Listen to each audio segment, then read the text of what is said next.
minute can open your eyes. One book can open your world. Knowledge gives you power. Read and rise higher. 9R Tree. Better life begins in a book. Hello, I'm Sebastian. Welcome to 9R Tree's podcast. Today, I will summarize and review the book. Byron Wagner invites readers into a grounded, human-scale conversation about artificial intelligence and the meaning we bring to it. Framed by the idea of Genesis as both a beginning and a responsibility, this book asks what kind of future we are creating when algorithms amplify our choices, our attention, and our ambitions. Rather than selling hype or doom, the author navigates the space between possibility and prudence, linking technological advances to enduring questions of dignity, purpose, and community. With clear prose and reflective insights, the book connects the mechanics of machine learning to the emotional and ethical lives of the people who use it. The result is a thoughtful guide for anyone seeking to understand not just how AI works, but how to live alongside it with courage and care. It is a timely invitation to bring hope and the human spirit to the front of the technological conversation. I will give you key takeaways from this book. Firstly, Redefining Intelligence and the Meaning of Genesis. The book begins by interrogating what we mean when we call something intelligent. It distinguishes pattern recognition from understanding, speed from wisdom, and prediction from judgment. Drawing on examples from natural and artificial systems, the author explains how intelligence emerges from interaction, feedback, and context, rather than raw computational power alone. By invoking the idea of Genesis, the narrative frames AI as a beginning that carries obligations. When we create new forms of agency, we also create new responsibilities for care, accountability, and stewardship. The author explores how anthropomorphism can mislead our expectations, causing us to overtrust or undertrust systems that do not share human embodiment or values. This section offers practical lenses for evaluating capabilities and limits, what the system optimizes, the data that shaped it, and the incentives around its deployment. It invites readers to treat intelligence as a spectrum of complementary strengths, where human judgment and machine assistance can form a partnership rather than a contest of supremacy. Secondly, hope as a discipline in an age of acceleration. Hope is presented not as passive optimism, but as an active practice that steadies us amid rapid change. The author distinguishes grounded hope from wishful thinking by focusing on agency, preparation, and community. Readers learn strategies for transforming anxiety into momentum, clarifying values, setting near-term experiments, and building routines that keep attention aligned with purpose. The book addresses common fears about displacement, surveillance, and loss of meaning, and responds with habits that cultivate resilience, such as reflective pauses, shared language for uncertainty, and commitments that outlast trends. Rather than denying risks, the author argues for proportional response, naming what could go wrong while investing in what can go right. This section emphasizes that technological futures are co-authored by millions of small decisions. Hope, practiced daily, sharpens perception, tempers cynicism, and enables constructive action. It becomes the thread that ties personal growth to collective progress, making innovation answer to human flourishing instead of novelty for its own sake. Thirdly, alignment, ethics, and the architecture of care.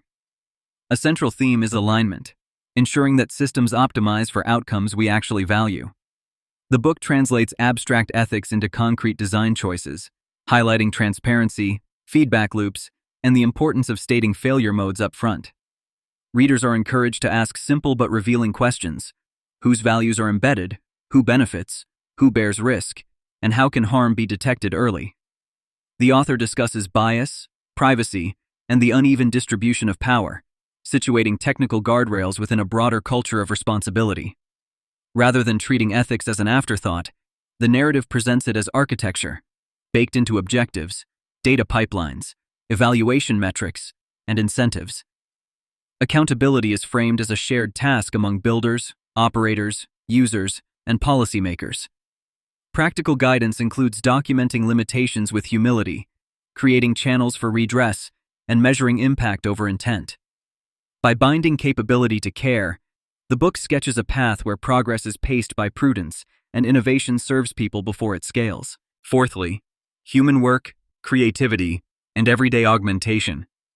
The book explores how AI can become a collaborator that expands human capacity rather than a replacement that erodes it.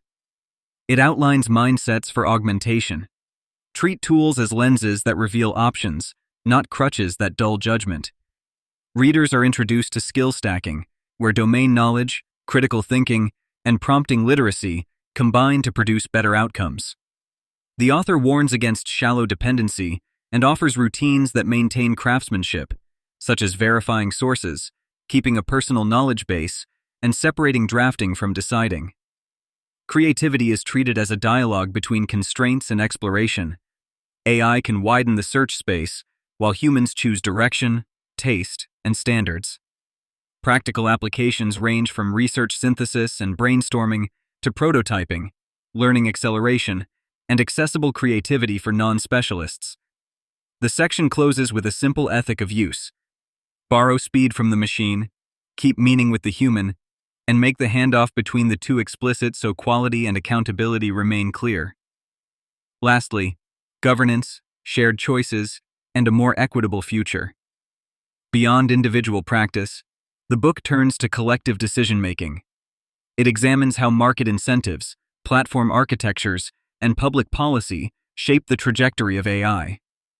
The author argues for guardrails that protect rights while preserving open pathways for innovation, including standards for safety testing, provenance, and consent. Attention is given to global disparities in data access, compute, and talent, urging readers to see inclusion not as charity, but as a design advantage that improves robustness and legitimacy. Civic participation features prominently. Communities can demand transparency, institutions can adopt audit cultures, and educators can equip citizens with critical digital literacy. The text resists easy binaries of open versus closed or fast versus safe, proposing iterative governance that learns from deployment and adjusts course. The through line is stewardship. When we center human dignity and widen who has a seat at the table, AI becomes a public good rather than a private gamble, and progress compounds for more people, not fewer.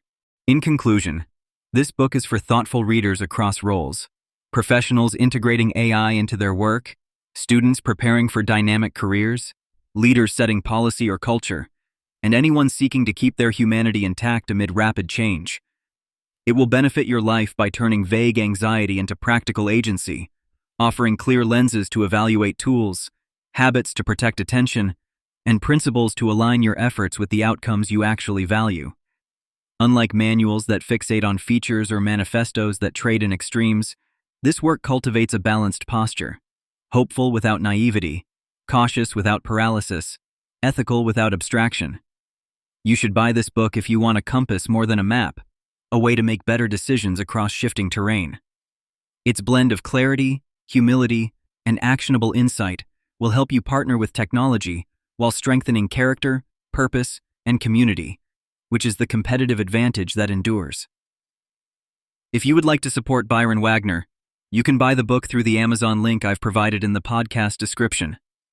After reading the book, please let me know what you think and share your thoughts. See you around. 1 minute can open your eyes. One book can open your world. Knowledge gives you power, read and rise high.